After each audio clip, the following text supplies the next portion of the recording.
crews continued collecting parts of the plane found floating in Puget Sound as grim word comes from the Coast Guard about those on board. The United States Coast Guard has suspended the active search for any survivors. The Coast Guard says 2 float planes took off from Friday Harbor en route to the home base of Northwest Seaplanes in Renton. It was the second plane that went down. The plane company's owner was tracking the flight when it crashed. And there was 2 aircraft that had departed. The second aircraft was the crashed aircraft. He saw it divert towards Port Townsend slightly, tried to make radio contact and was unable to. Shortly after that, he noticed on his flight tracker that the flight had stopped tracking and notified authorities. They say there's very minimal visible from the surface at this time, just a sheen. It is completely under the water. 911 dispatch audio indicates the plane plummeted and quickly sank.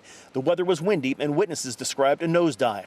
The Coast Guard says no distress call was made and no emergency beacon was activated. Reports are that the aircraft dropped suddenly at a fair amount of speed and hit the water. The body of 1 female was discovered by a Good Samaritan. The 9 other people on board, including a child and the pilot, are still unaccounted for. Our hearts hang very low.